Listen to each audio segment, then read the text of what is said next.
পাঁশকুড়া রুটের যাত্রীদের কাছে লোকাল ট্রেন মানেই যেন লেট, প্রতিদিন কাজে যেতে দেরি। অভিযোগ, বছর খানেক ধরে এই ভোগান্তি চলছে। রেলের দাবি, বেশ কয়েকটি স্টেশনে সংস্কারের কাজ চলছে, আর সেই কাজ শেষ হলেই সমস্যা মিটে যাবে। এদিকে হাওড়া খড়গপুর শাখায় শুরু হচ্ছে নন ইন্টারলকিং এর কাজ।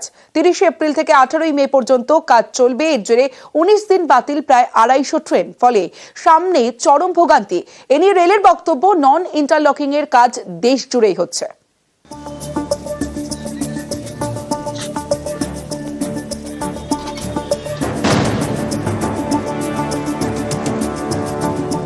দশ মিনিট দূরের স্টেশনে যাবেন, ট্রেনের সময় মতো পৌঁছে গিয়েছেন স্টেশনে। সেখানে গিয়ে জানলেন ট্রেন লেট। 5-10 মিনিট নয়, 1-1.5 ঘন্টা, অর্থাৎ 10 মিনিট যেতে 1.5 ঘন্টার অপেক্ষা। হলদিয়া পাঁশকুড়া রুটে ভোগান্তির এক শেষ। সহ্য সীমার বাইরে আমাদের চলে গেছে। কখন আসে কখন যায়, এই যে সকালের এই ট্রেন প্রায় 1.5 ঘন্টা মতো লেট। এখন আমরা ঢুকবো অফিসে দেরি করে। আমি এখন হসপিটালের ডাক্তার, এরকম দেরি করে হসপিটাল পৌঁছচ্ছি। অভিযোগ, হলদিয়া পাঁশকুড়া রুটে প্রায় বছর খানেক ধরে এভাবেই লেটে চলছে লোকাল ট্রেন।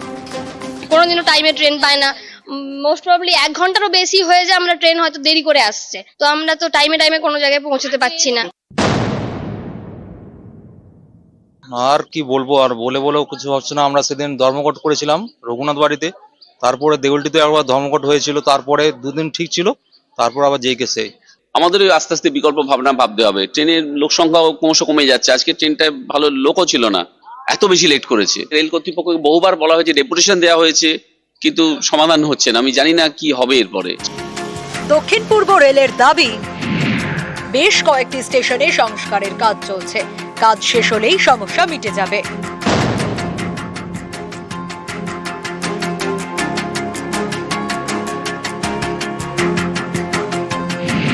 হাওড়া খড়গপুর শাখায় শুরু হচ্ছে নন ইন্টারলকিং এর কাজ। চলবে 30 এপ্রিল থেকে 18 মে পর্যন্ত। এই 19 দিনে বাতিল প্রায় 250 ট্রেন, ফলে তখন ভোগান্তির এক শেষ হবে যাত্রীদের। ভোগান্তি মানে চির ভোগান্তি, আমরা সারা জীবন ভুগেই যাব। আর রেলমন্ত্রী কোনো জবাব নেই। দেশটা উচ্ছন্ন বাড়িটা বাড়ি দিচ্ছে, আমাদের মতো লোকদেরকে ছাড় পোকা বলে মনে করে। গত বছরও সেম আন্দোলন হয়েছিল, তখনও রেল আশ্বাস দিয়েছিল প্যাসেঞ্জারদের সুবিধার্থে এই এনআই বা নন ইন্টারলকিং এর কাজ হবে। বাস্তবে দেখা যাচ্ছে যে আরো মানুষের দুর্ভোগ বেড়ে গেছে। তো এই যে 18 দিন বলছে, প্র্যাকটিক্যালি এটা 18 দিন না, এটা আরো বেশি হবে, মাসখানেকের ধাক্কা হবে। যেটা খড়গপুর থেকে হাওড়া 2 ঘন্টা লাগতো, সেটা এখন 4 ঘন্টা লাগে। काम तो अभी पूरे इंडिया में कंस्ट्रक्शन का वर्क लगातार चल रहा है। 6-7 दिन के लिए यात्रियों को समस्या होगी, लेकिन 2 नया प्लेटफॉर्म वहां आ जाएगा तो इतना जो कंजेशन हो रहा है, हम कई सारी ट्रेन इधर संतरागाछी शिफ्ट कर पाएंगे। इसे भविष्य में यात्रियों को काफी फायदा मिलेगा इससे। পূর্ব মেদিনীপুর থেকে সুজিত ভৌমিক এবং খড়গপুর থেকে শঙ্কর রায়, নিউজ 18 বাংলা।